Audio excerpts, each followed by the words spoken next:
على عباده الذين اصطفى أما بعد أعوذ بالله من الشيطان الرجيم بسم الله الرحمن الرحيم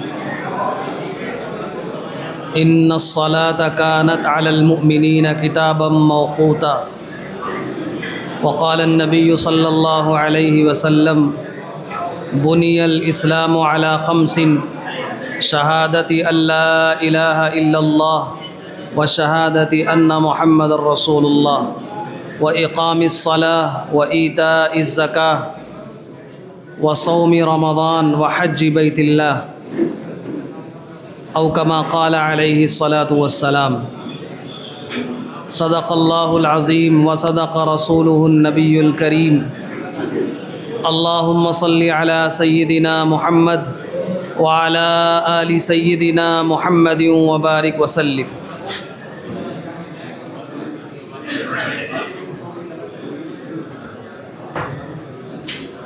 محترم حجاج اکرام،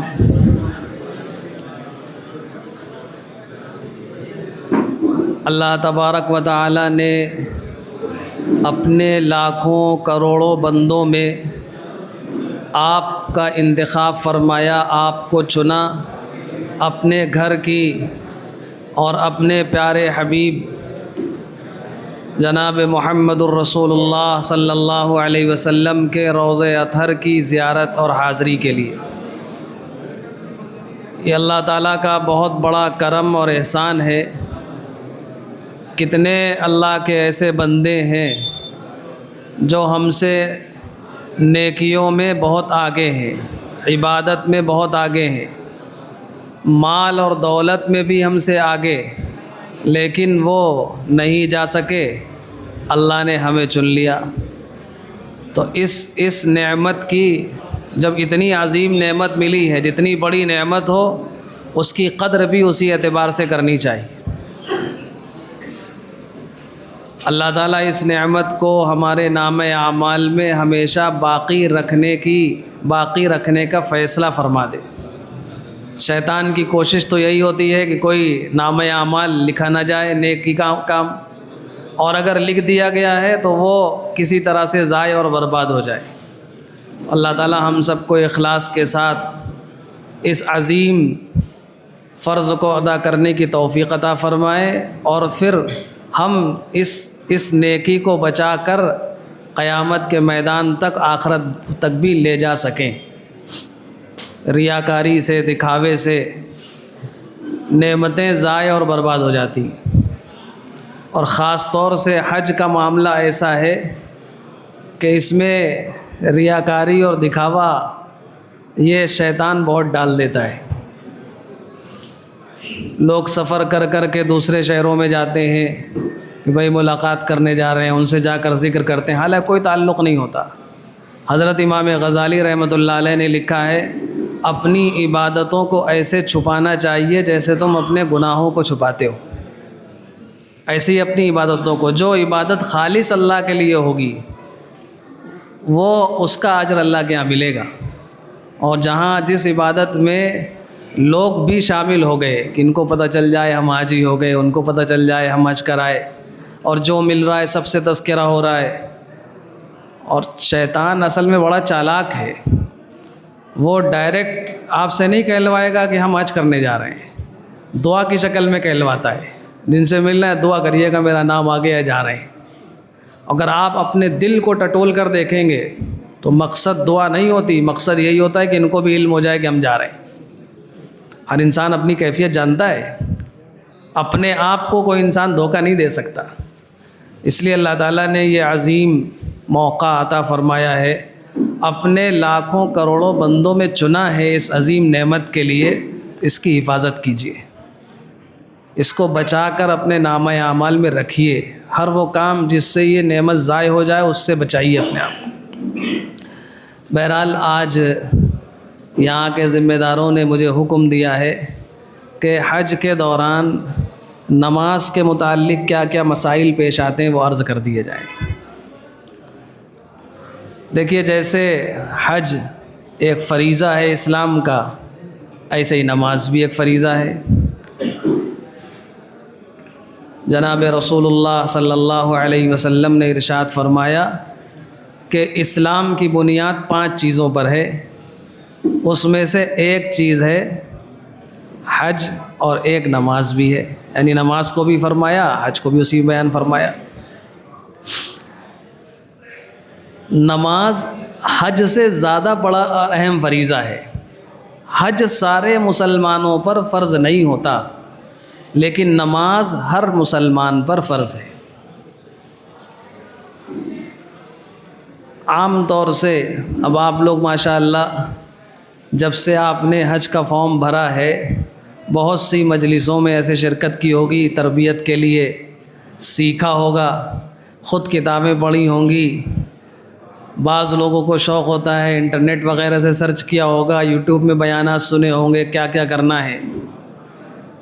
وہ ایک زندگی کا عمل ہے، اللہ تعالیٰ خوب اچھی طرح سے کرنے کی توفیق عطا فرمائے، لیکن آپ اپنے آپ کو جواب دیجئے کہ جو عمل روزانہ 5 بار کرنا ہے، ہم نے کتنی مرتبہ اس کو سیکھنے کی کوشش کی ہے۔ بچپن میں اگر ہمارے کسی نے سکھا دیا تھا، استاد صاحب نے یا گھر والوں نے، یا مسجد جانے لگے دیکھتے دیکھتے جو کچھ سیکھ لیا، بس ویسے ہی نماز آج تک پڑھ رہے ہیں۔ یعنی 10 سال پہلے ہماری نماز کی جیسی حالت تھی، آج بھی ویسے ہی نماز پڑھ رہے ہیں۔ ہمارا رکوع کیسے اچھا ہو، سجدہ کیسے اچھا ہو، سنت کے مطابق ہماری نماز کیسے ہو، نماز میں دھیان کیسے لگے، توجہ کیسے حاصل ہو، خشوع اور خضوع کیسے پیدا ہو، یہ یعنی ہمارے بزرگوں میں تو ایسے ایسے بڑے بڑے علماء جنہوں نے اپنی زندگیاں دین اور اس میں کھپا دی علم کی لائن میں، وہ نماز سیکھنے کے لیے سفر کر کے، پتہ چلا کہ فلاں صاحب کی فلاں بزرگ کی نماز بہت اچھی ہے، سفر کر کے وہاں گئے کہ ہمیں نماز سکھا دیجیے، اور ہم لوگوں کو اس کی طرف بالکل توجہ نہیں ہے کہ نماز بھی سیکھنے کی چیز ہے، جیسے حج سیکھنے کی چیز ہے۔ یہ آپ کو زندگی میں ایک بار کرنا ہے، اس کے لیے اتنی محنت ہو رہی ہے، تو جو زندگی میں روزانہ 5 بار کرنا ہے، اس کے لیے ہم نے کتنا وقت نکالا ہے۔ اور یہ ایسی عبادت ہے نماز۔ قرآن پاک میں بھی اللہ پاک نے نماز کا جتنا حکم دیا، اور حدیثوں میں حضرت نبی کریم صلی اللہ علیہ وسلم نے نماز کے متعلق جو کچھ ارشاد فرمایا ہے، اور جتنی اہمیت کے ساتھ ارشاد فرمایا ہے، اس سے یہ معلوم ہوتا ہے کہ کوئی مسلمان ایسا نہیں ہو سکتا کہ وہ نماز کو چھوڑ دے، کوئی مسلمان ایسا نہیں ہو سکتا۔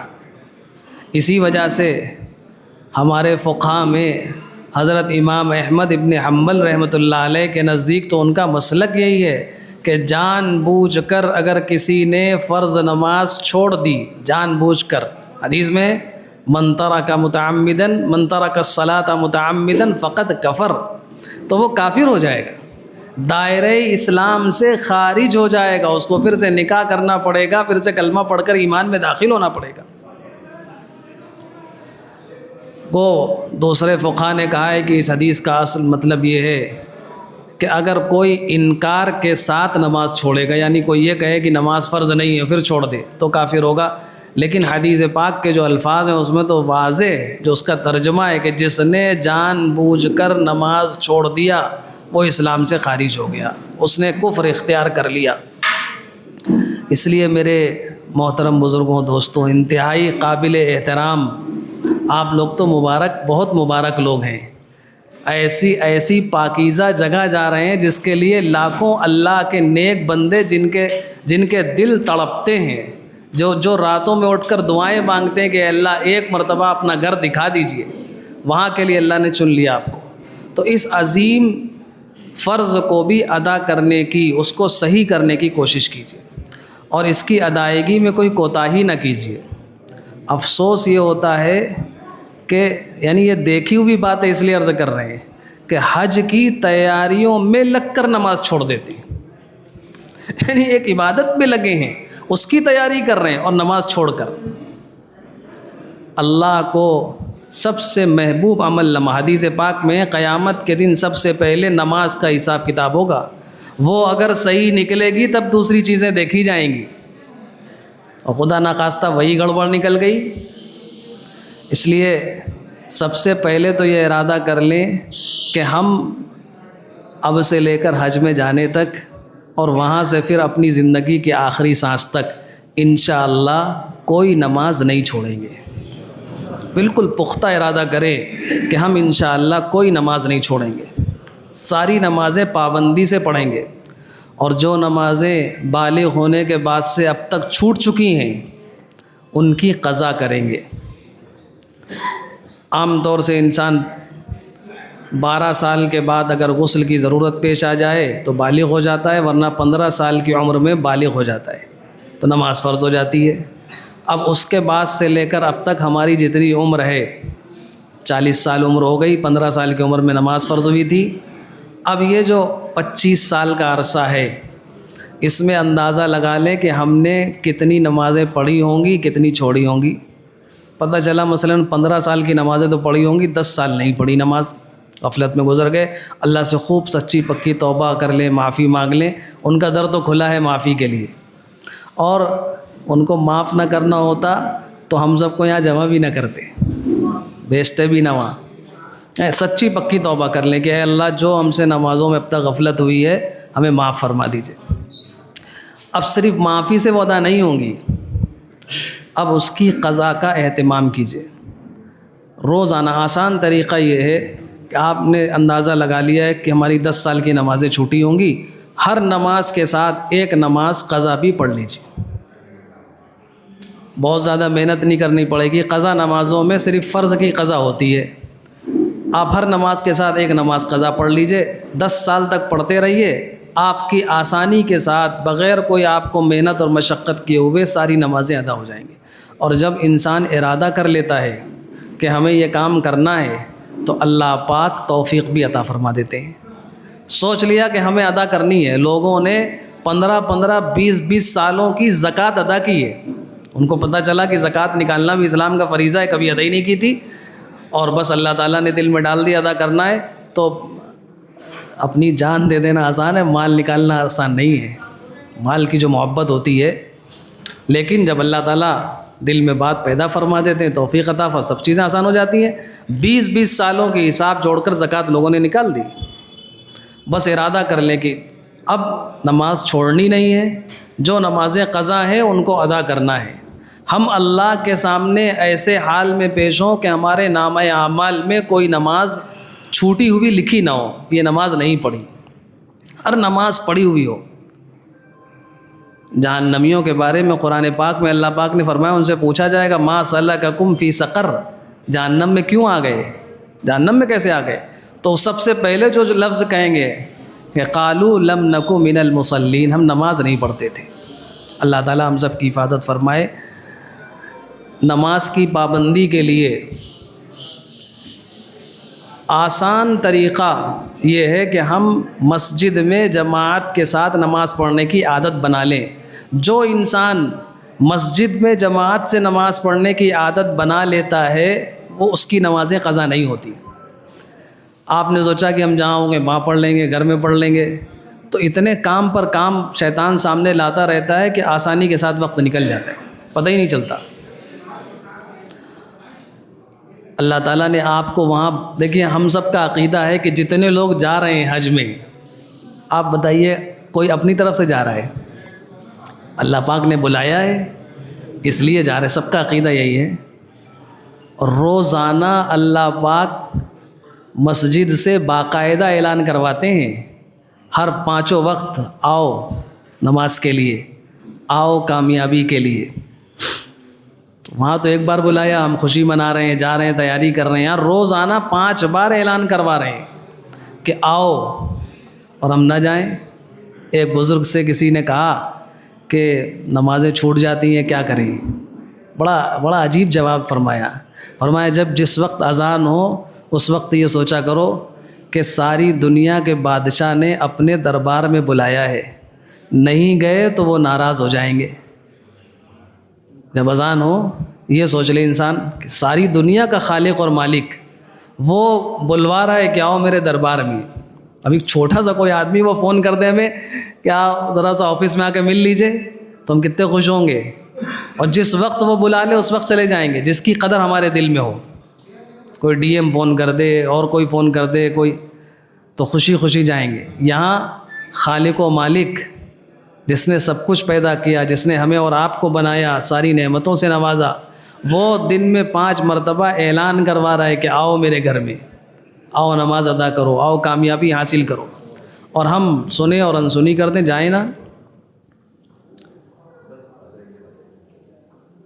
رسول اللہ صلی اللہ علیہ وسلم کو اللہ پاک نے رحمت للعالمین بنایا، قرآن میں فرمایا، اور آپ امتیوں کے بارے میں صرف مسلمان نہیں، جو ایمان نہیں بھی لائے تھے ان کے بارے میں بھی اتنے فکر مند ہوتے تھے، اتنے فکر مند ہوتے تھے، آپ کا دل ایسا تڑپتا تھا کہ آپ ان کے بارے میں اتنا سوچتے تھے کہ اللہ پاک کو قرآن میں آیت نازل فرمانی پڑی کہ اے میرے محبوب، کیا آپ ان کے پیچھے اپنے آپ کو ہلاک کر لیں گے؟ فَلَعَلَّكَ بَاخِعٌ نَفْسَكَ أَلَّا يَكُونُوا مُؤْمِنِينَ، یعنی اتنی فکر کیوں کر رہے ہیں؟ لیکن چونکہ آپ رحمت للعالمین تھے، آپ کے دل کے اندر ایک ایک بندے کی، ایک ایک انسان کی محبت تھی، وہ یہ چاہتے تھے کہ کوئی ناکام نہ ہو، سب کامیاب ہو جائیں، سب جنت میں چلے جائیں، کسی کی اتنی سی تکلیف برداشت نہیں ہوتی تھی۔ لیکن وہی نبی نماز چھوڑنے پر کیا فرما رہے ہیں؟ مشہور حدیث ہے، آپ نے خوب سنی ہوگی، فرمایا کہ میرا جی چاہتا ہے کہ میں مسجد میں نماز کے لیے کسی کو کھڑا کر دوں کہ امامت کرو، اور پھر ان لوگوں کے گھروں میں جاؤں جو لوگ گھروں میں نماز پڑھ لیتے ہیں، مسجدوں میں نہیں آتے، میں ان کے گھروں میں آگ لگا دوں۔ آپ ذرا سوچئے، ایک طرف ان کی رحمت اور ان کی شفقت، وہ اس کا عالم، اور دوسری طرف ناراضگی کا یہ حال ہے کہ نماز چھوڑ نہیں رہے ہیں، وہ لوگ نماز گھر میں پڑھ رہے ہیں، مسجد میں آ کے نہیں پڑھ رہے، اس پر اتنا ناراض ہیں۔ فرما رہے ہیں کہ میرا جی چاہتا ہے کہ میں مدینہ کے نوجوانوں کو جمع کروں، لکڑیاں منگواؤں اور ان کے گھروں میں آگ لگا دوں۔ ذرا ہم سوچیں ہماری نمازوں کا کیا حال ہے، کتنی نمازیں پڑھ رہے ہیں۔ عام مسلمان جو چھوڑ رہے ہیں وہ تو چھوڑ رہے ہیں، وہ لوگ جن کو اللہ تعالیٰ نے اتنی عظیم نعمت کے لیے قبول فرمایا ہے، ہماری نمازوں کا کیا حال ہے؟ ہم جا رہے ہیں، سیکھ رہے ہیں، سب کچھ کر رہے ہیں، لیکن نمازیں کتنے لوگ پڑھ رہے ہیں ابھی بھی پابندی سے؟ میرے بھائیوں، اس کی طرف توجہ دینے کی بہت زیادہ ضرورت ہے۔ اگر نماز ہی زندگی میں نہیں آ سکی، ہم صبح اٹھے اور نماز نہیں پڑھی، حدیث پاک میں جو نماز پڑھتا ہے وہ اللہ کے ذمے میں آ جاتا ہے، اللہ کی حفاظت میں آ جاتا ہے، اور جو نہیں پڑھتا اللہ کی حفاظت اس سے اٹھ جاتی ہے، کچھ بھی ہو سکتا ہے اس کے ساتھ۔ اس لیے خوب نمازوں کا اہتمام کریں۔ اب نمازیں صحیح پڑھنے کی کوشش کریں، تو نمازوں کا اہتمام ہو اور صحیح نمازیں پڑھیں۔ جیسے ہم حج کا طریقہ سیکھ رہے ہیں، ایسے ہی نمازوں کا طریقہ بھی سیکھنا چاہیے۔ اب وضو سے لے کر سلام تک نماز کیسے پڑھنی ہے، وقت اتنا کم ہے کہ اس میں پوری تفصیل تو نہیں بتائی جا سکتی۔ بس اتنا ہے کہ آپ کو اپنے جس عالم کے بارے میں یہ پتہ ہو کہ یہ ہماری صحیح رہنمائی کرے گا، صحیح رہبری کرے گا، آپ اس کے پاس وقت نکال کر جائیں اور کہیں کہ آپ ایک مرتبہ میری پوری نماز دیکھ لیجئے، کیا کیا کمی ہے، میرا رکوع دیکھ لیجئے، میری سورہ فاتحہ سن لیجئے، میری صورتیں سن لیجئے، جو کمی بیشی ہو بتا دیجئے، ہم اس کو صحیح کر لیں۔ ہم ایسے مبارک جگہ جا رہے ہیں، کم سے کم وہاں جا کے صحیح نماز پڑھیں۔ آپ ان کو اپنی پوری نماز دکھا دیجئے، نماز کے موٹے موٹے مسائل سیکھ لیجئے، کون سی چیزیں ایسی ہیں جو نماز میں ہر حال میں کرنا ضروری ہے، اگر وہ چھوٹ جائیں، چاہے بھولے سے ہوں چاہے جان بوجھ کر نماز نہیں ہوتی، وہ کون سی ہیں؟ نماز کے شرطیں ہیں، نماز کے فرائض ہیں، اگر وہ چھوٹ گئے کوئی بھی، تو چاہے جان بوجھ کر چھوٹے چاہے بھولے سے، نماز ہوگی نہیں، پھر سے نماز پڑھنی پڑے گی۔ بعض چیزیں ایسی ہوتی ہیں کہ اگر وہ بھول سے رہ جائیں تو سجدہ سہو کر لیا جاتا ہے، نماز ہو جاتی ہے۔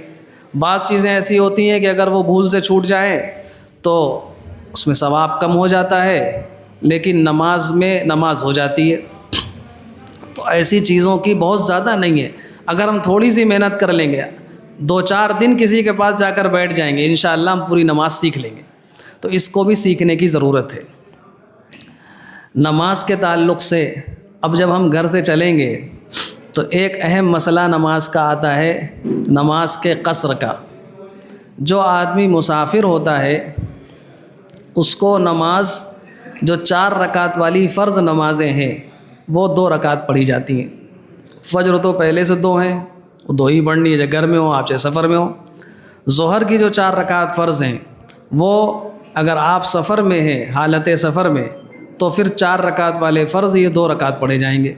اسی طرح مغرب کی جو 3 رکعت ہے یہ 3 ہی پڑھی جائیں گی، چاہے آپ مقام میں ہو اپنے یا سفر میں ہو۔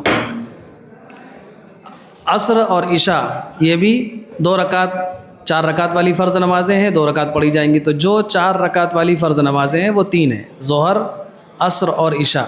یہ اگر آپ سفر میں ہیں تو آپ کو 2 رکعت پڑھنی ہے۔ اگر کسی نے 4 رکعت پڑھ لیا تو اس کو اعادہ کرنا پڑے گا، پھر سے پڑھنا پڑے گا۔ یعنی یہ اختیاری نہیں ہے کہ آپ چاہیں 2 پڑھ لیں چاہے 4 پڑھ لیں، 2 ہی پڑھنا ہے آپ کو اگر آپ حالت سفر میں۔ اب حالت سفر میں انسان کب ہوتا ہے؟ آپ اپنے گھر سے کسی جگہ، ایسی جگہ جو آپ کے گھر سے 48 میل، آپ کے گھر سے نہیں بلکہ آپ کا شہر جہاں ختم ہو رہا ہے اس شہر سے جہاں آپ جا رہے ہیں اس کی دوری بیچ کی 48 میل ہے، جو تقریباً 78 کلومیٹر ہوتی ہے۔ اتنی دور اگر آپ جا رہے ہیں اور 14 دن تک وہاں رکنے کا ارادہ، یعنی زیادہ سے زیادہ، تو آپ شرعی طور پر مسافر ہوں گے، مسافر کے احکام لاگو ہوں گے۔ 4 رکعت والی فرض نمازیں 2 پڑھیں گے۔ اب آپ لوگ یہاں سے میرے خیال سے اکثر لوگ سیدھے مدینہ منورہ ہی جائیں گے غالباً، سب لوگ یہاں سے، اور وہاں 1 ہفتے کا قیام ہوگا آپ کا۔ تو آپ مدینہ منورہ میں جتنے دن رہیں گے مسافر رہیں گے۔ یہاں سے جب آپ کانپور سے نکلیں گے تو یہاں کی جب حدود ختم ہو جائیں گی، آپ جاجموں کا برج کراس کر لیں گے تو کانپور ختم، اناؤ شروع ہو گیا۔ اب آپ مسافر ہو گئے۔ اب برج کراس ہوتے ہی کوئی نماز کا وقت آئے گا تو آپ کو یہ جو 4 رکعت والی فرض نمازیں ہیں یہ 2 پڑھنی۔ باقی جو سنت ہیں، چاہے سنت مؤکدہ ہوں یا غیر مؤکدہ ہوں، نوافل ہوں، یہ اگر آپ کے پاس وقت ہے اور کوئی پریشانی دشواری نہیں ہے تو آپ پڑھیے، یہ پوری پڑھنی ہے، اس میں قصر نہیں ہے سنتوں میں۔ اور اگر آپ حالت سفر میں ہیں، وقت نہیں ہے، آپ نے سنتوں کو چھوڑ دیا تو اس کا کوئی مواخذہ بھی نہیں ہوگا سفر کی حالت میں اگر آپ نے سنتیں چھوڑ دیں۔ لیکن اگر آپ کے پاس وقت ہے، جب آپ مدینہ منورہ پہنچ گئے مثلاً، اب وہاں تو اور کیا کرنا، وہاں تو عبادت ہی کرنی ہے، اب وہاں سنتیں نہ چھوڑیے، وہاں تو بلکہ جتنا ہو سکے پڑھیے، ساری نمازیں پڑھیے۔ اب وہاں جانے کے بعد اگر آپ، اور اگر کیا، سبھی کو پڑھنا چاہیے، نمازیں باجماعت ہی ادا کرنی چاہیے۔ تو آپ ساری نمازیں کوشش کر کے ہر حال میں مسجد نبوی، یعنی ایسی مبارک جگہ ہے جہاں پتہ نہیں کتنے لوگ ایسے ہیں جو ساری زندگی بس فوٹو میں دیکھتے رہتے، نہیں پہنچ پاتے۔ اللہ تعالیٰ وہاں پہنچائیں گے، اپنے کانوں سے وہاں کی اذانیں سنوائیں گے، وہاں کھڑے ہونے کی توفیق عطا فرمائیں گے۔ ایک جگہ وہاں وہ ایسی ہے جہاں رسول اللہ صلی اللہ علیہ وسلم کے قدم مبارک، آپ کی برکتیں، صحابہ کی برکتیں سب موجود ہیں وہاں نماز پڑھنے کا موقع ملے گا۔ ساری نمازیں وہاں پڑھیے، ادا کیجیے۔ بعض لوگ، شیطان تو چکتا نہیں ہے، معلوم بازار چلے گئے، ایسے موقع پر بازار گئے کہ اب نماز معلوم ہے چھوٹ گئی، آئے اب ہوٹل کے روم میں پڑھ رہے ہیں۔ میرے بھائیوں، ایسی مبارک جگہ جا کر اگر انسان کی مسجد نبوی کی نماز چھوٹ جائے، بتائیے کتنے بڑے خسارے کی بات ہے۔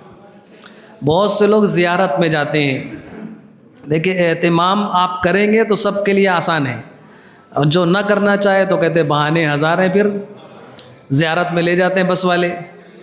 اب معلومات نکلتے نکلتے 8-9 بج گیا، ابھی 12 بج گیا اور آپ کہیں زیارت، آپ کو پتہ ہے کہ اب 12 بج گیا، ابھی واپس نہیں ہوئے تو ہم مسجد نبوی نہیں پہنچ پائیں گے، پھر نماز وہی ہوٹل میں روم میں آ کے پڑھنی پڑے گی۔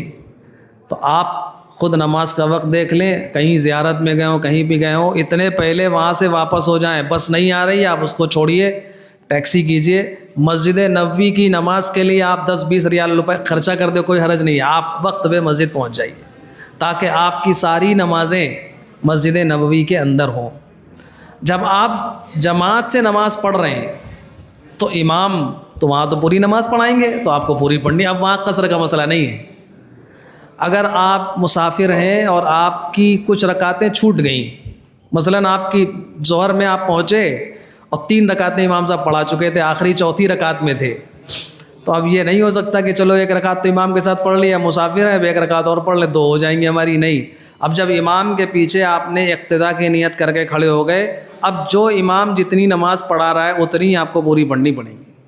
پوری 4 رکعت پڑھنی پڑیں گی, 1 رکعت امام کے پیچھے, باقی پھر 3 رکعت کھڑے ہو کر پوری کرنی ہوگی, جیسے یہاں کبھی ہو جاتا ہے ہم لوگوں سے.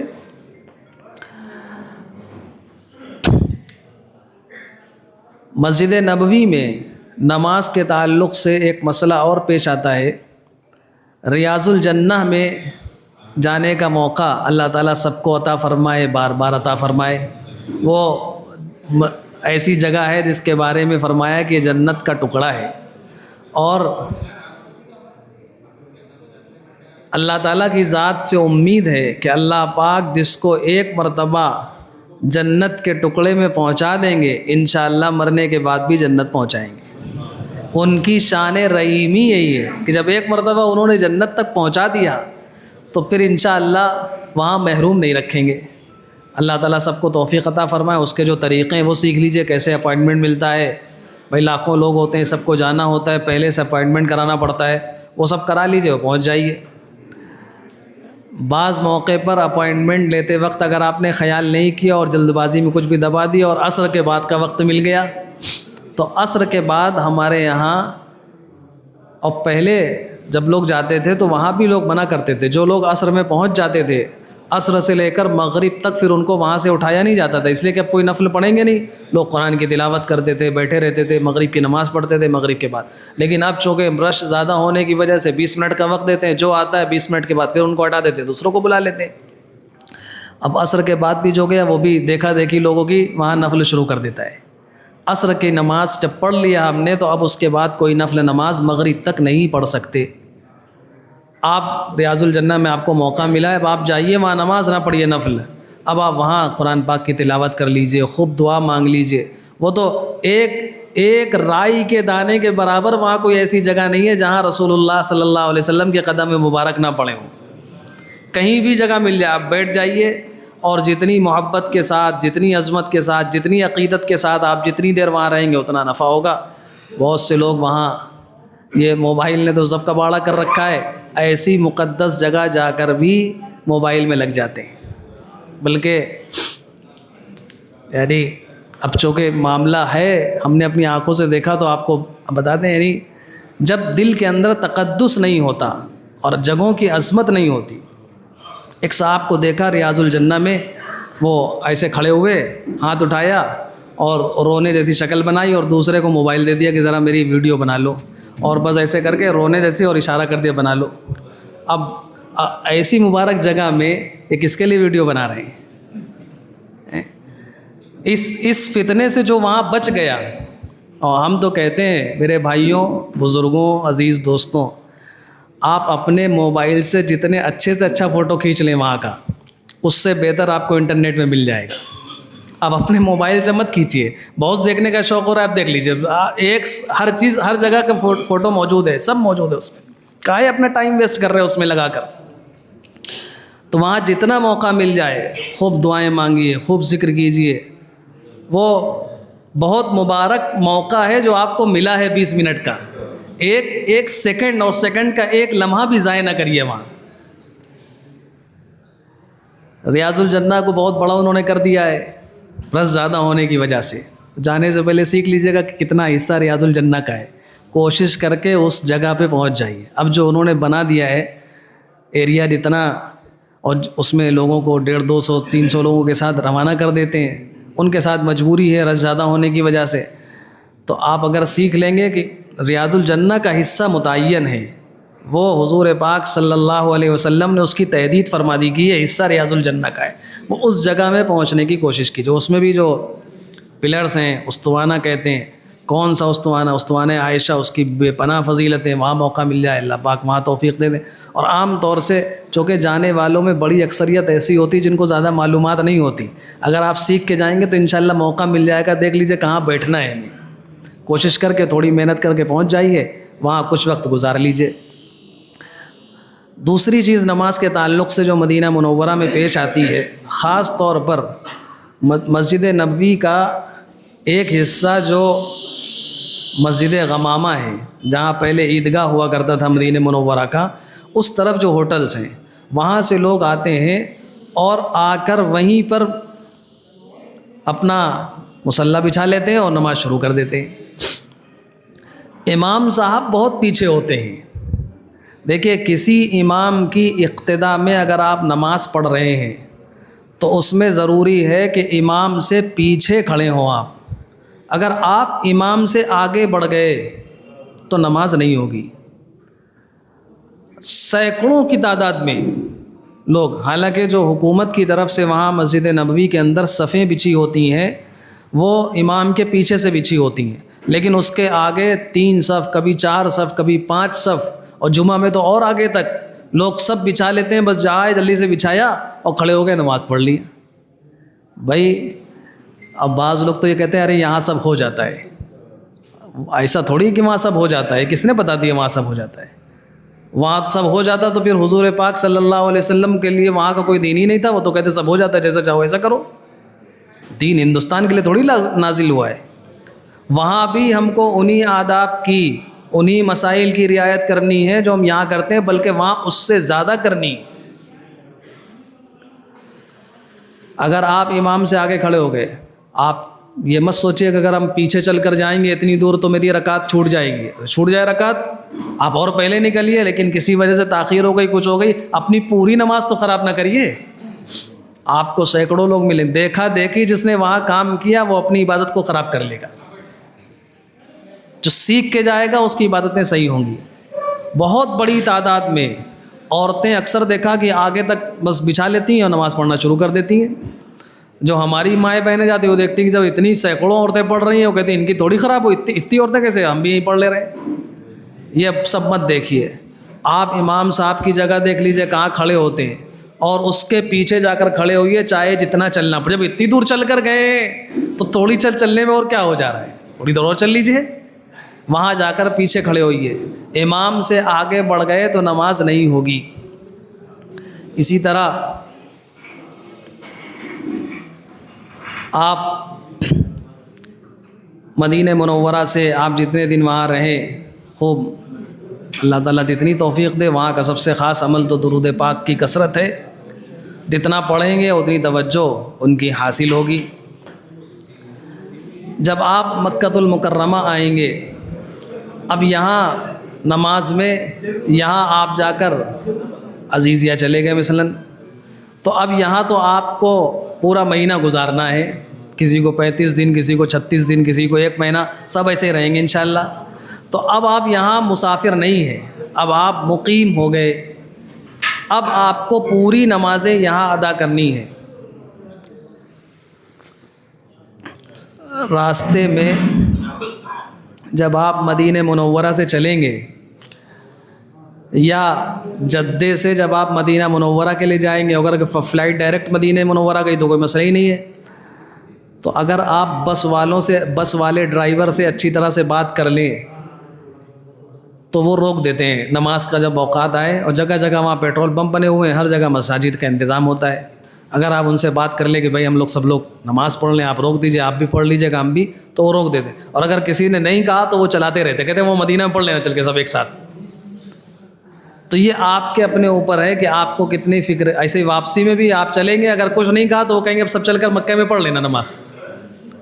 اور اگر آپ کہہ دیں گے تو وہ ریکویسٹ کریں گے تو وہ قبول کر لیتے, روک دیں گے کہیں کہ بھائی ایسے وقت روکیے, ہم لوگ کی نماز بھی ہو جائے, کچھ کھانا پینا ہو جائے, رک جائیں گے راستے میں کہیں. جب آپ مکہ مکرمہ آئیں گے, یہاں بھی یہ مسئلہ پیش آنے لگا ہے. امام صاحب بہت پیچھے کھڑے ہوتے ہیں, کچھ سیکیورٹی کے مسائل ہیں, دوسرے مسائل ہیں, جو بھی اللہ عالم. پہلے امام حرم جو ہوتے تھے وہ بالکل خانہ کعبہ کے سامنے کھڑے ہوتے تھے اور سارے لوگ پیچھے ہوتے تھے. اب امام صاحب بہت پیچھے کھڑے ہوتے ہیں. خانہ کعبہ یعنی پورا جو آگے کا مطاف کا حصہ ہے اس کے پیچھے کھڑے ہوتے ہیں. جس کعبہ شریف میں وہاں آپ چاروں طرف جس طرف سے رخ کر کے چاہیں خانہ کعبہ کی طرف چہرہ کر کے نماز پڑھ سکتے ہیں، لیکن جس رخ میں امام صاحب کھڑے ہیں اس رخ میں اگر آپ امام سے آگے بڑھ گئے تو پھر آپ کی نماز نہیں ہوگی۔ وہاں بھی حج کے دنوں کے علاوہ عام طور سے آج کل آپ دیکھیں گے اگر ویڈیوز میں تو نماز کے اوقات میں آپ کو 3 طرف لوگ دکھیں گے اور ایک سائڈ میں بالکل خالی دکھے گا، پولیس والے خالی کرا لیتے ہیں اتنا ایریا، امام سے آگے کوئی نہیں ہوتا، لیکن حج میں چونکہ رش زیادہ ہوتا ہے اس لیے وہ بھی سب چھوڑ دیتے ہیں، ہزاروں کی تعداد میں امام سے آگے لوگ کھڑے نماز پڑھ رہے ہیں۔ آپ جانے سے پہلے وہاں جب آپ پہلے دن پہنچیں گے آپ کو پتہ ہی نہیں ہوگا کس طرح امام کھڑے ہیں کیا ہے، تو پہلے پتہ کر لیجئے کہ امام صاحب کہاں کھڑے ہوتے ہیں اور پھر اس رخ میں امام سے آگے نماز نہ پڑھیے، اگر پڑھ لی ہے تو دہرانی پڑے گی، نماز ہوگی نہیں۔ دوسرے رخ میں جا کر کھڑے ہوئیے۔ یہ جو حجر اسود اور رکن یمانی اس کے بیچ کا حصہ ہے، امام صاحب اس کے درمیان میں کھڑے ہوتے ہیں، تو اس بیچ میں آپ نماز نہ پڑھیے۔ بہرحال آپ لوگ جب وہاں جائیں گے تو خود ہی دیکھ لیجیے گا یا کسی سے پوچھ لیجیے گا بھائی امام صاحب کہاں کھڑے ہوتے ہیں، وہاں دیکھ لیجیے اس رخ میں امام سے آگے نہ جائے، اگر وہاں چلے گئے تو نماز نہیں ہوگی۔ تو وہاں ایک تو نماز کا اس کا اہتمام۔ اسی طرح باہر کے ایریے میں جب لوگ صفیں بناتے ہیں تو کبھی کبھی ایسا ہوتا ہے ہوٹل سے نکلے دیکھا لوگ وہاں پر ہوٹل کے باہر ہی اپنی دکان کے باہر نیچے انہوں نے مصلی بچھا دیا اور نماز شروع کر دی، تو یہاں سے ہمارے جو حاجی دیکھتے ہیں کہتے ہیں یہ لوگ نماز پڑھ رہے تو وہ بھی کون اتنی دور چل کر جائے گا، تو وہیں نماز کی نیت وہ بھی باندھ لیتے ہیں اور نماز شروع کر دیتے ہیں۔ نماز جماعت کی نماز میں اگر صفیں متصل نہ ہوں تو نماز نہیں ہوتی۔ صفوں کا اتصال، بیچ میں اگر اتنا ایسا راستہ ہے جس سے آرام سے گاڑیاں وغیرہ گزر سکتی ہیں، عام گزرگاہ ہے، تو پھر اگر بیچ میں کوئی نہیں کھڑا ہے اور آپ دوسری طرف سڑک کے کھڑے ہو گئے تو آپ کی نماز نہیں ہوگی۔ خاص طور پر جمعہ کے دن اگر آپ دیر سے پہنچے تو وہ سب بیریکیڈنگ لگا دیتے ہیں بہت دور تک، اب اس کے پیچھے لوگ صفیں بنا لیتے ہیں اور نماز شروع کر دیتے ہیں۔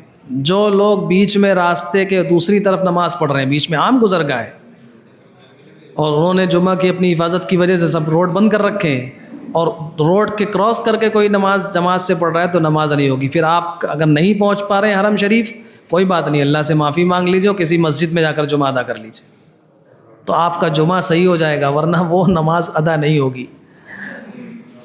نماز کے لیے اتصال صفوف ضروری ہیں۔ اسی طرح ہماری جو بہنیں جا رہی ہیں، ہم لوگ تو چونکہ جب نماز پڑھتے ہیں کسی امام کے پیچھے تو اقتداء کی نیت کرتے ہیں کہ پیچھے اس امام کے، اگر اقتداء کی نیت نہیں کی تو نماز نہیں ہوگی۔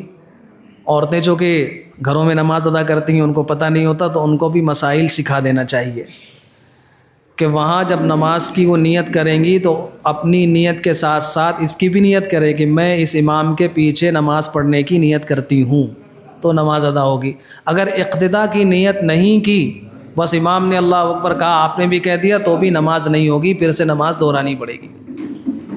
جماعت کی نماز صحیح ہونے کے لیے شرط ہے کہ امام کی اقتداء کی نیت کرے۔ جو نماز وہاں جنازے کی نماز، ایک تو یہ مسئلہ ہے، دوسرا استقبال قبلہ۔ خانہ کعبہ جہاں پر ہے، ہم نے دیکھا ہوٹل میں ایک صاحب دوسرے رخ پہ کھڑے ہو کر نماز پڑھ رہے تھے، ان سے پوچھا بھائی کعبہ ادھر کا ہے تو ادھر ہے، کہنے لگے کہ یہاں تو سب طرف ہو، کسی بھی طرف منہ کر کے نماز پڑھ لو ہو جاتی ہے۔ یہ کسی بھی طرف منہ کر کے نماز پڑھ لو نہیں، یہ مسئلہ پورا نہیں ہے۔ اگر آپ خانہ کعبہ حرم شریف کے اندر ہیں اور وہاں سے خانہ کعبہ کا جو رخ ہے اس میں آپ کسی طرف بھی جا کر، آپ خانہ کعبہ آپ کے سامنے آپ نماز پڑھ لیجئے۔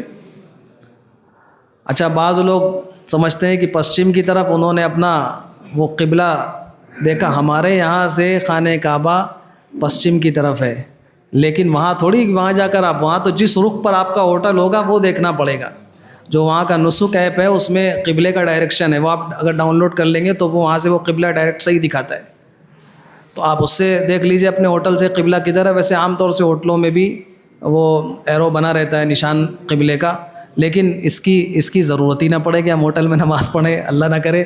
آپ تو کوشش کیجئے کہ ساری نمازیں حرم شریف کے اندر ہوں۔ اگرچہ علماء نے یہ مسئلہ بیان کیا ہے کہ حرم میں اگر کوئی کہیں بھی نماز پڑھ لے اس کو اجر اتنا مل جائے گا، لیکن بعض علماء کہتے ہیں کہ نہیں، یہ جو اجر حدیث پاک میں بیان کیا گیا ہے وہ صرف حرم شریف کے اندر نماز پڑھے گا تو ہوگا، اس لیے کوشش یہ ہو کہ ساری نمازیں حرم کے اندر ہوں۔ استقبال قبلہ، آپ روڈ میں کہیں بھی اگر خدا نخواستہ کبھی ایسا موقع ہو جائے پڑھنے کا تو قبلے کی سمت ضرور متعین، دیکھا دیکھی نہیں کہ لوگ جس طرف رک کر کے نماز پڑھ رہے ہیں ہم نے بھی ویسے ہی مصلی بچھا دیا۔ اسی طرح نماز کے تعلق سے ایک بہت اہم مسئلہ پیش آتا ہے منی میں جا کر، تو بیچارے بالکل عام لوگ ہیں جنہوں نے بہت نہیں پڑھا ہوتا ہے ان کو زیادہ مسئلہ نہیں پیش آتا ہے، جو کچھ پڑھ لکھ کر جاتے ہیں ان کو زیادہ مسئلہ پیش آتا ہے۔ منی کے بارے میں علماء کی دو رائے ہیں۔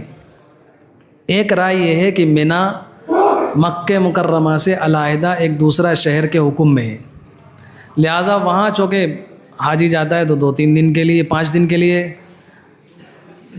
8 تاریخ کو وہاں سے گئے، 9 10 11 12 آگے واپس، تو اب وہاں قصر کریں گے کہ اتمام کریں گے، یعنی پوری نماز پڑھیں گے۔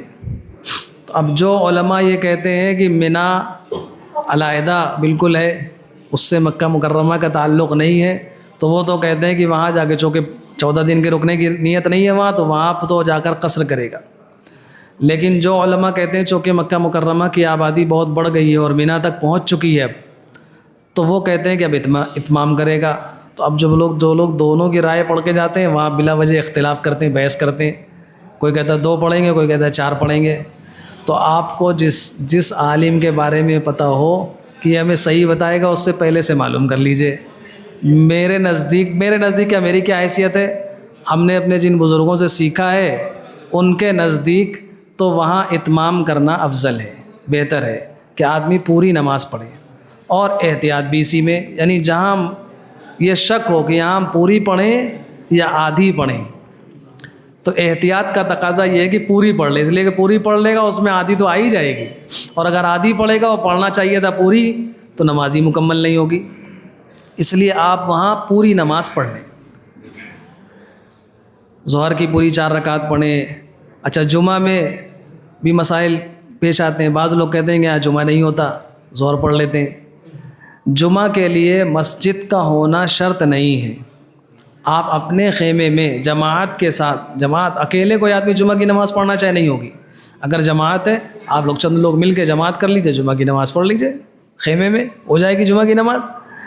تو وہاں منی کے اندر جتنے دن قیام ہو تو وہاں بھی آپ پوری نماز پڑھیں، جمعہ کا وقت آ جائے تو جمعہ کی نماز بھی ادا کریں۔ کسی کو اگر کوئی پڑھا سکتا ہو، کوئی امام ہو، کسی سے کہہ دیں، بلکہ خود سیکھ لینا چاہیے کہ کیسے پڑھائیں گے، تاکہ اگر کبھی کوئی نہ ملے تو ہم ہی پڑھا دیں کھڑے ہو کر، خطبہ سیکھ لیں کیسے دیا جاتا ہے، نماز کا طریقہ سیکھ لیں بس۔ ہوائی جہاز میں اگر آپ ہیں، سفر کر رہے ہیں، نماز کا وقت ہو گیا تو اب نماز کیسے پڑھیں گے، اور وہاں ٹائم کون سے ٹائم کا اعتبار ہوگا؟ نماز کا وقت ہے غروب آفتاب، یہاں کا وقت مغرب کا الگ ہو رہا ہے اور سعودی عرب میں الگ ٹائم ہے۔ اب آپ چل رہے ہیں تو جس ملک کے اوپر سے جہاز گزر رہا ہے کس ملک کے ٹائم کا اعتبار ہوگا؟ آپ کا اپنے ملک کا وقت دیکھیں گے آپ، یا جس ملک کے اوپر سے جہاز گزر رہا ہے وہاں کا دیکھیں گے، یا جہاں جا رہے ہیں وہاں کا دیکھیں گے؟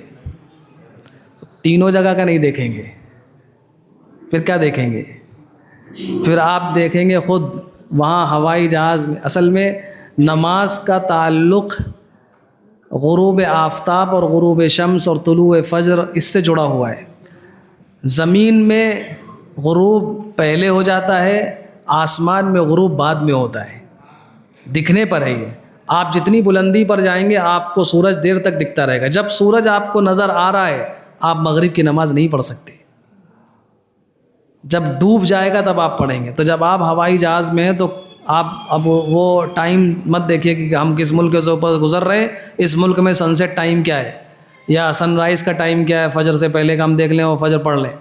آپ خود اپنی ونڈو کھول کر باہر دیکھیے کہ سورج ڈوب گیا یا نہیں، آپ کو جب دکھ جائے کہ ہاں اب سورج ڈوب گیا، نظر نہیں آ رہا ہے، تو مغرب کا وقت ہو گیا، پڑھ لیجئے، اس کے گھنٹے 2 گھنٹے کے بعد عشاء کی نماز پڑھ لیجئے۔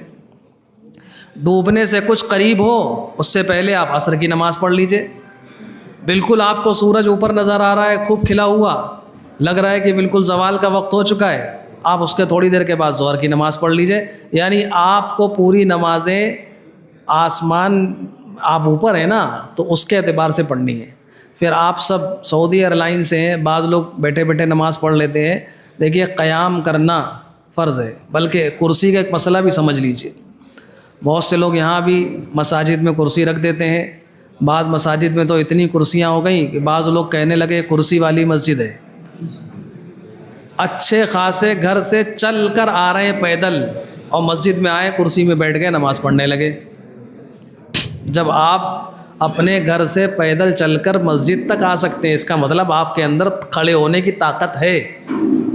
قیام نماز میں فرض ہے، کھڑا ہونا فرض ہے نماز میں.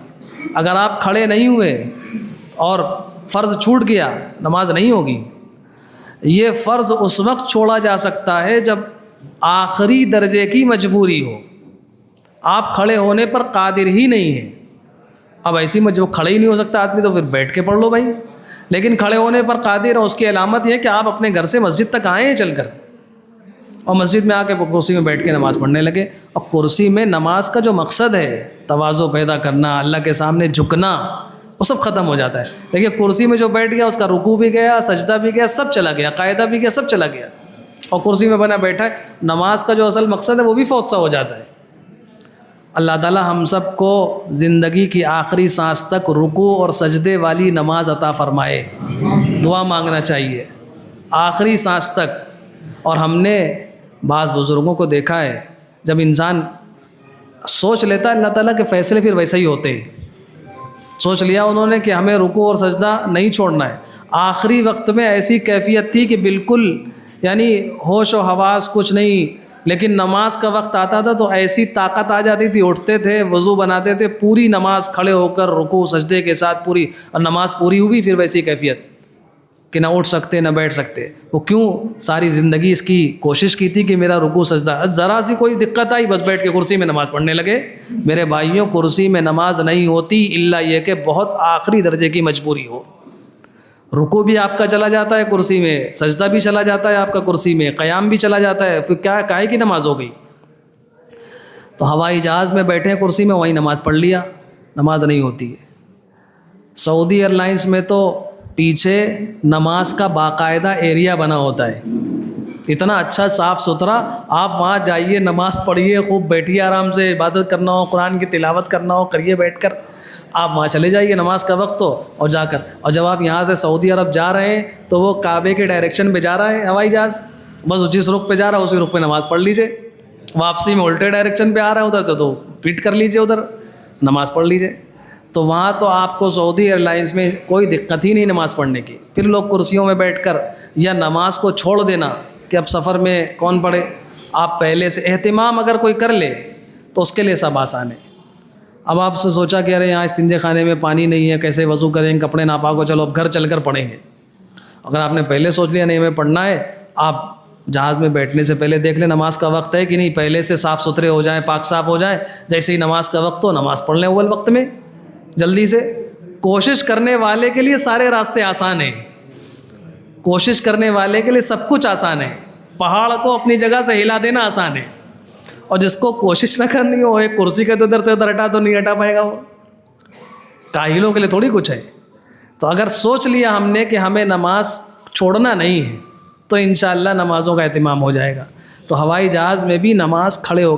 ہاں اگر آپ کو ایسی مجبوری ہے، آج کل آپ یہاں کے جو حالات ہیں، اللہ تعالیٰ اچھے حکمراں نصیب فرمائے، عدل و انصاف والے، جن کو عبادتوں سے اب دقت ہونے لگی، عبادتوں پہ FIR ہونے لگی. اب ایسے موقع پر آپ نے ٹرین میں یا جہاز میں معلومہ نماز پڑھنے کی کوشش کی اور بلا وجہ کوئی پریشان کرے، آ کر تنگ کرے اور پھر آگے کوئی دقتیں پیش آئیں، تو آپ کو اب شریعت اجازت دیتی ہے کہ ایسے موقع پر آپ وہاں نماز کی ایک صورت بنا لیں، تاکہ اللہ تعالیٰ کو آپ یہ دکھا سکے کہ اللہ میں پڑھنا تو چاہ رہا ہوں، لیکن ان ظالموں نے ایسے قانون بنا دیے ہیں کہ ہم یہاں مجبور ہو گئے. اور پھر جب آپ اپنے جگہ پہ پہنچے اس نمازوں کی قضا کر لیں. نماز کے وقت نماز کی حیت اور شکل و صورت بنا لیں. لیکن سعودی ایئر لائنس میں تو کوئی مسئلہ ہی نہیں ہے، آپ آرام سے پیچھے جائیے، نماز ادا کیجیے، تو نمازیں اپنے وقت پر پڑھنے کی کوشش کیجیے۔ اور نماز کے تعلق سے میرا چونکہ وقت بھی ہو گیا ہے، کسی کے ذہن میں کوئی بات نماز کے تعلق سے اور ہو تو جی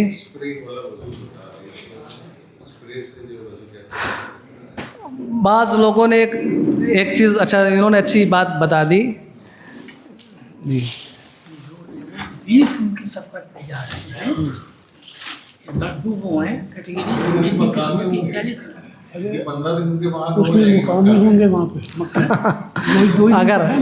اگر جو لوگ 20 دن اچھا 2 دن ان کو مدینہ منورہ میں ملے، اچھا مکہ مکرمہ میں ویسے بھی جو لوگ 20 دن کے لیے جا رہے ہیں وہ بھی مکہ مکرمہ میں مقیم رہیں گے، یہ بڑی سعادت کی بات ہے۔ اللہ تعالیٰ مکہ مکرمہ کا مقیم بنا رہا ہے، اللہ ہم سب کو یہ نعمت زندگی میں بار بار عطا فرمائے، بار بار عطا فرمائے۔ وضو کے تعلق سے دیکھیے وہاں بعض لوگ ایسے ہوتے ہیں جیسے آپ پہنچ گئے اندر، اب حرم شریف میں اندر ہیں آپ اور وضو ٹوٹ گیا، تو آپ کو بہت سے لوگ وہاں ایسے مل جائیں گے زمزم سے وضو کرتے ہوئے، وضو وہ رکھے ہوئے زمزم کے، وہاں لوگ جاتے ہیں اسی سے جلدی سے وضو کر آ جاتے ہیں۔ زمزم کا پانی یہ جو بے انتہا مبارک ہے، یہ اللہ پاک کی طرف سے حاجیوں کے لیے تحفہ ہے، یعنی اللہ پاک کا تو جب کوئی آدمی کسی جگہ جاتا ہے تو میزبان جو ہوتا ہے وہ مہمان کی مہمان نوازی کرتا ہے، اللہ پاک کی جو مہمان نوازی ہے، حاجیوں کو اللہ کا مہمان کہا گیا ہے، اللہ کی مہمان نوازی جو ہوتی ہے وہ زمزم کے پانی سے ہوتی ہے۔ تو یہ اس کی اتنی، اور جو اس کا جو کنواں ہے، جو لوگ پرانے گئے ہوں گے انہوں نے دیکھا ہوگا، پہلے لوگ جاتے تھے اس کنویں سے پانی نکالتے تھے، اب تو سب بند کر دیا انہوں نے، ڈائریکٹ مشینوں سے آنے لگا۔ خانہ کعبہ سے بالکل متصل ہے اور اس میں 5 سوتے ہیں جہاں سے کنویں کے اندر پانی آتا ہے، جو سب سے بڑا سوتا ہے اس کا پانی آنے کا وہ ٹھیک حجر اسود کے نیچے، وہاں سے زمزم کا پانی آتا ہے سب سے زیادہ مقدار میں۔ اور عجیب اللہ تعالیٰ کی وہ نعمت ہے، آپ کوئی بھی پانی لا کر بوٹل میں بند کر کے رکھ دیجئے، کچھ دنوں کے بعد اس کے اندر بو پیدا ہو جائے گی، مہک پیدا ہو جائے گی، کیڑے پڑنے لگیں گے۔ زمزم کا پانی آپ سالوں رکھے رہیے، نہ کوئی بدبو پیدا ہوگی نہ کیڑے پیدا ہوں گے، یہ کھلی ہوئی اللہ تعالیٰ کی نشانی ہے کہ یہ عام پانی نہیں ہے۔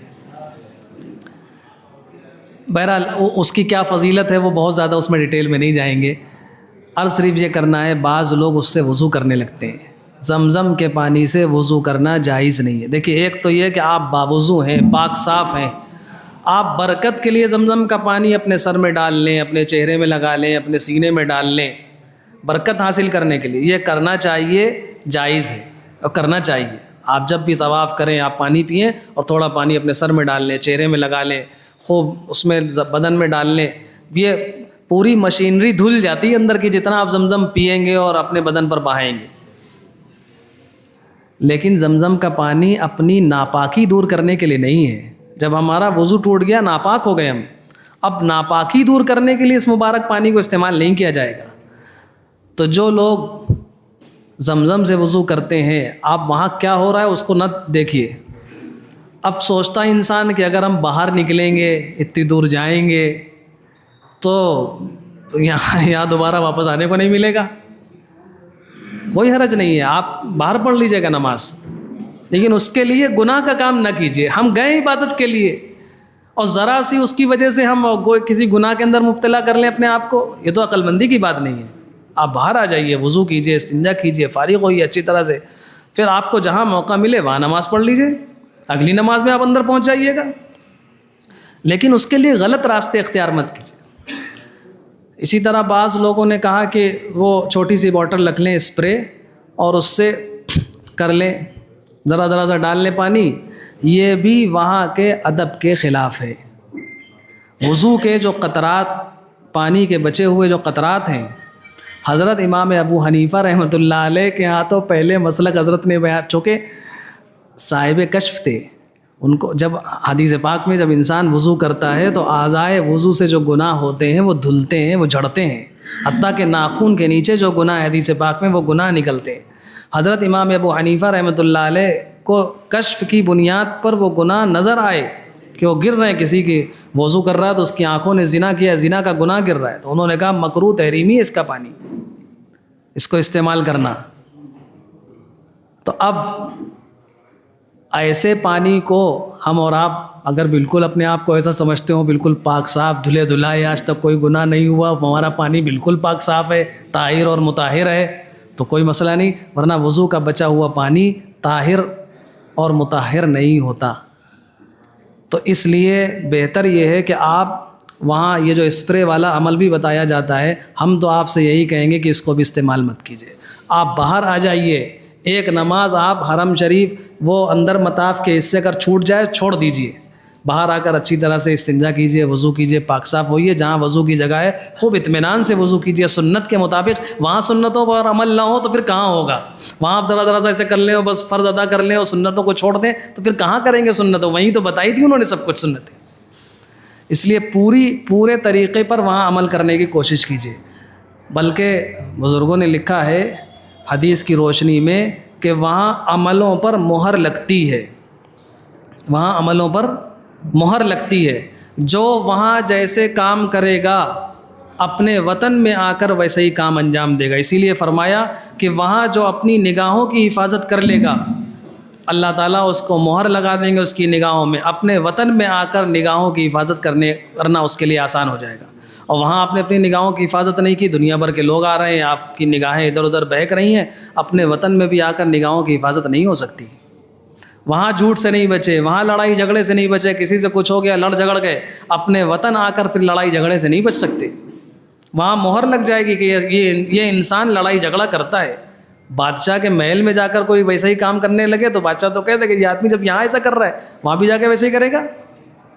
تو وہاں جا کر تو جتنا عمل اعلیٰ سے اعلیٰ ہو جائے، مستحبات پر عمل ہو، سنتوں پر عمل ہو، وہ کرنا چاہیے۔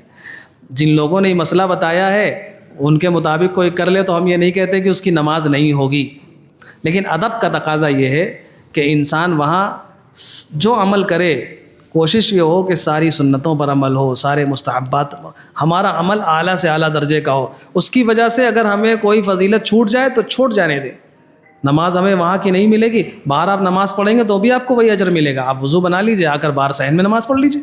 اللہ تعالیٰ ہم سب کو کہنے سننے سے زیادہ عمل کی توفیق عطا فرمائے۔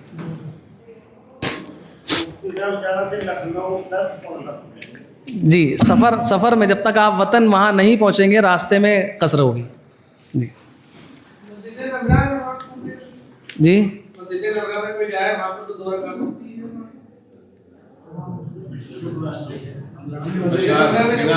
مینا میں تو اگر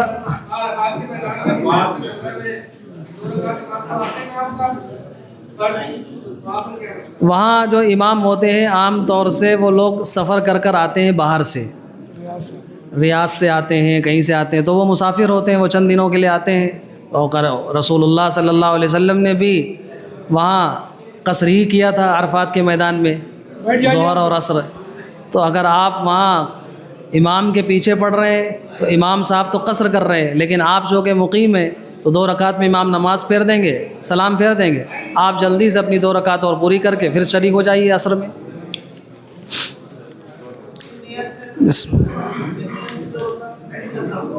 کس نیت سے؟ نہیں، آپ کی جو نیت ہوگی وہ تو ظہر میں نماز، آپ جو نیت کریں گے وہ ظہر کی 4 رکعت کی نیت کریں گے۔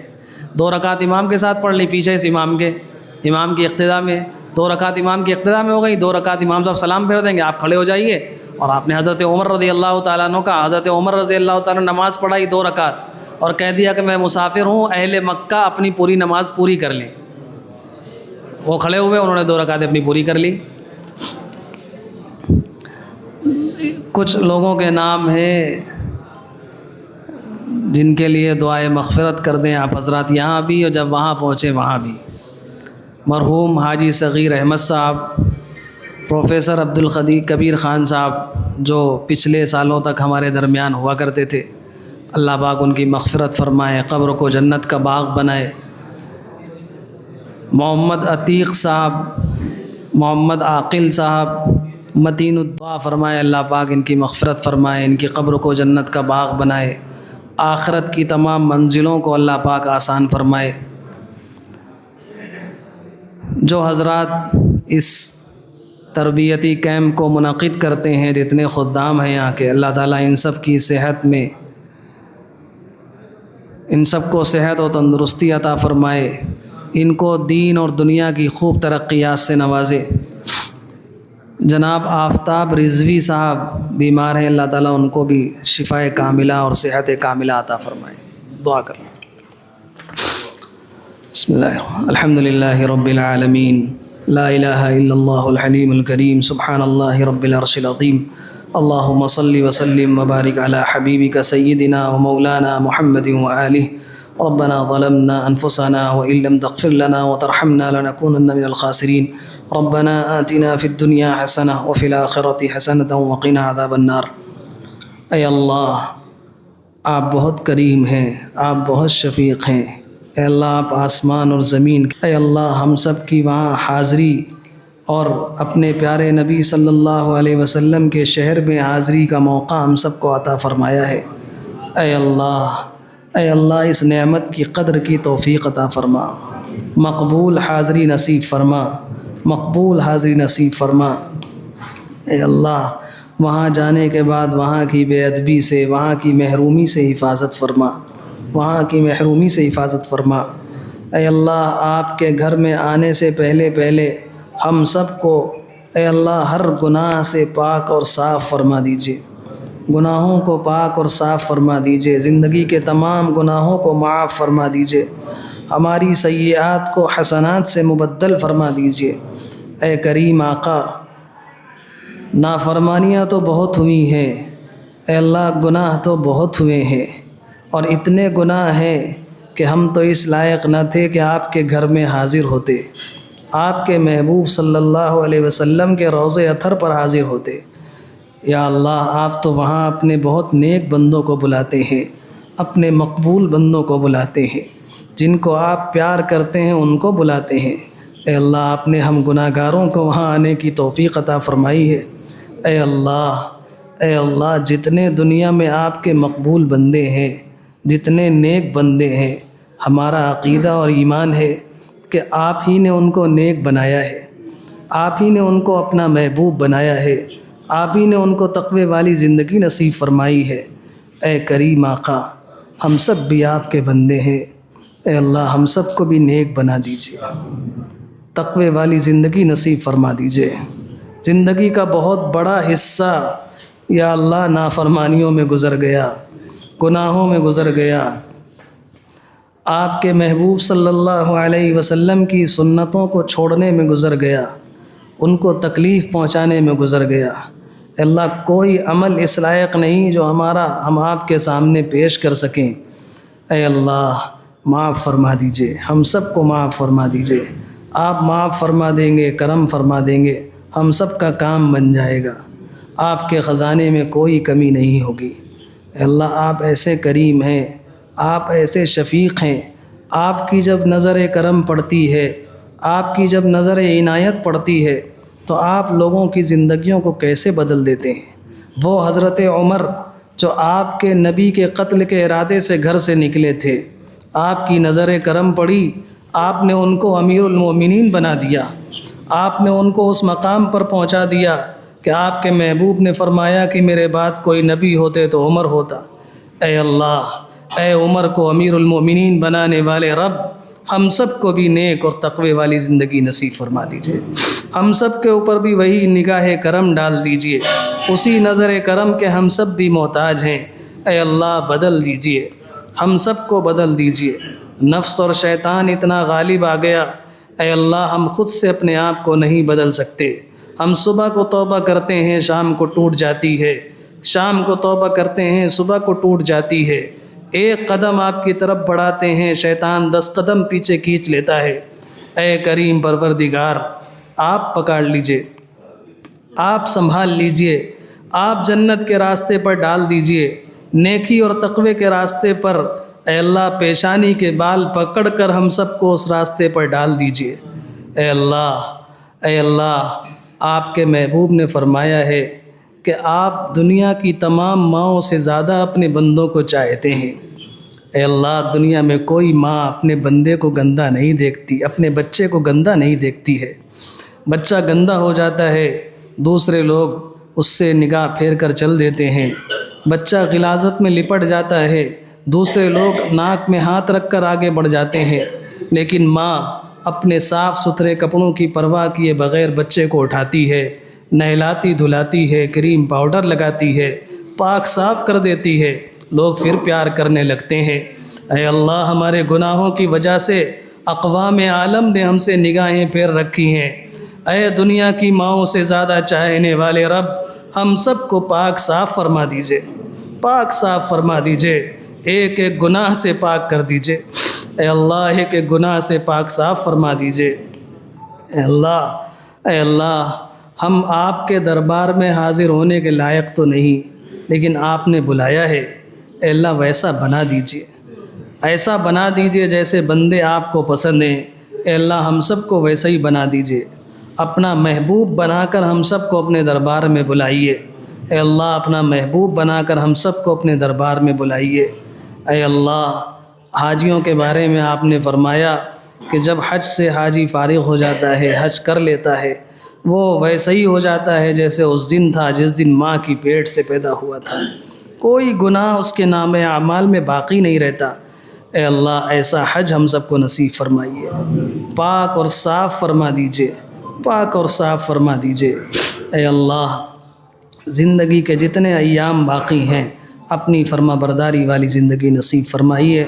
رمضان المبارک کا برکت والا مہینہ آ رہا ہے، اے اللہ اس کے ایک ایک لمحے کی قدر کرنے کی توفیق عطا فرمائیے۔ یہ تو پورا مبارک مہینہ ہی آپ نے اپنا بنانے کے لیے دیا ہے۔ اے اللہ، ہم سب کو اپنا بنا لیجئے، اپنا بنا لیجئے، اپنا بنا لیجئے، اپنوں میں شامل فرما لیجئے۔ اے اللہ، ہم آپ کو اپنا رب کہتے ہیں اور آپ ہی ہمارے پروردگار ہیں، آپ ہی ہمارے خالق اور مالک ہیں۔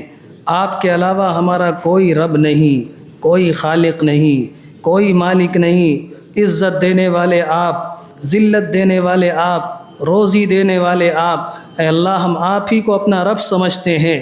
اے اللہ، اے اللہ، آپ بھی ایک بار کہہ دیجئے کہ ہاں اے بندو تم میرے ہو، ہمارا کام بن جائے گا۔ اے اللہ، ہماری زندگی بن جائے گی، ہمارا بیڑا پار ہو جائے گا۔ اپنا بنا لیجئے، اپنا بنا لیجئے۔ اے اللہ، سنا ہے رمضان المبارک میں آپ بہتوں کو اپنا بناتے ہیں۔ اے اللہ، اس رمضان میں ہم سب کو بھی اپنا بنا لیجئے، اپنا بنا لیجئے۔ زندگی کی ٹھوکریں کھا کھا کر اے اللہ بہت کچھ سیکھ لیا، کہیں چین اور سکون نہیں۔ اے اللہ، اپنی ذات عالی کا یقین اور اپنی محبت نصیب فرما دیجئے۔ جب تک دنیا میں رکھیے ایمان اور اسلام کے ساتھ، اعضاء کی سلامتی کے ساتھ۔ اے اللہ، آخری وقت آئے کامل ایمان پر خاتمہ نصیب فرمائیے، کسی کا محتاج نہ بنائیے، کسی کا محتاج نہ بنائیے۔ اے اللہ، زندگی کی آخری سانس تک چلتا پھرتا رکھیے، اعضاء صحیح سالم رکھیے۔ اے اللہ، ہم نے دیکھا ہے جب بہت سے لوگ بیمار ہو جاتے ہیں، بستروں پر پڑ جاتے ہیں، محبت کرنے والی بیوی، خدمت کرنے والے بچے بھی پریشان ہو جاتے ہیں، پھر وہ آ کر یہ نہیں کہتے کہ دعا کر دیجئے انتقال ہو جائے، وہ یہ کہتے ہیں دعا کر دیجئے اللہ تعالیٰ خیر کا معاملہ فرما دے۔ یعنی وہ کہنا تو یہی چاہتے ہیں، خدمت کرتے کرتے پریشان ہو گئے۔ اے اللہ، اے اللہ، اے کریم پروردگار، ایسی زندگی سے ہم سب کی حفاظت فرما، کسی پر بوجھ نہ بنا، کسی پر بوجھ نہ بنا، کسی پر بوجھ نہ بنا۔ اے اللہ، اے اللہ، جو مانگا ہے وہ بھی عطا فرما دیجئے، جو مانگنا چاہیے نہیں مانگ سکے اے مالک اپنے کرم سے وہ بھی عطا فرما دیجئے، بن مانگے عطا فرما دیجئے۔ اور اے اللہ، سچی بات تو یہ ہے آپ نے اب تک بن مانگے ہی بے شمار نعمتیں عطا فرمائی ہیں۔ اے مالک، گناہوں کے باوجود بے شمار نعمتیں عطا فرمائی ہیں۔ ہم مستحق نہیں تھے، ہم مستحق نہیں تھے، اس کے باوجود آپ نے اپنی نعمتیں عطا فرمائی۔ اللہ، آنکھ کتنی بڑی نعمت ہے، کان کتنی بڑی نعمتیں ہیں، زبان کتنی بڑی نعمت ہے، جسم کا ایک ایک حصہ اللہ اگر بیمار ہو جائے تب پتہ چلتا ہے۔ آپ نے نافرمانیوں کے باوجود، جس حصے سے ہم نے نافرمانی کی اس کے باوجود اس حصے میں طاقت باقی ہے۔ اے اللہ یہ آپ کا کرم ہے، بن مانگے آپ نے یہ سب عطا فرما رکھا ہے۔ اے اللہ واپس نہ لیجیے گا، واپس نہ لیجیے گا۔ اے اللہ آپ کے محبوب صلی اللہ علیہ وسلم نے اپنے لیے، اپنی امت کے لیے جو خیر اور بھلائیاں مانگی ہوں وہ ہم سب کو عطا فرمائیے۔ جن شرور و فتن سے، جن بری باتوں سے آپ کے نبی نے اپنے لیے، اپنی امت کے لیے پناہ مانگی ہو، اس سے ہم سب کی حفاظت فرمائیے۔ اے اللہ، اے اللہ، یہ مقبول بندے آپ کے دربار میں حاضر ہو رہے ہیں، آپ نے چنا ہے ان کو، کچھ تو دیکھا ہوگا، کچھ دینے کا ارادہ کیا ہوگا۔ اے اللہ ان کی برکت سے مجھ گناہ گار کو بھی معاف فرما دیجئے، ان کی برکت سے اللہ ہماری دعاؤں کو قبول فرما لیجئے، قبول فرما لیجئے، کسی کو محروم نہ فرمائیے، کسی کو محروم نہ فرمائیے۔ ہماری دعاؤں کو اپنے فضل و کرم سے اپنے آخری اور پیارے محبوب جناب محمد الرسول اللہ صلی اللہ علیہ وسلم کی برکت سے اور ان مبارک لوگوں کی برکت سے، اے اللہ یہاں سفید داڑھی والے بھی ہیں، ان کے اٹھے ہوئے ہاتھوں کی برکت سے اے اللہ ہم سب کی دعاؤں کو قبول فرما لیجئے۔ ربنا تقبل منا انک انت السمیع العلیم وتب علینا انک انت التواب الرحیم، وصلی اللہ تعالی علی خیر خلق محمد وآلہ وصحبہ اجمعین برحمتک یا ارحم۔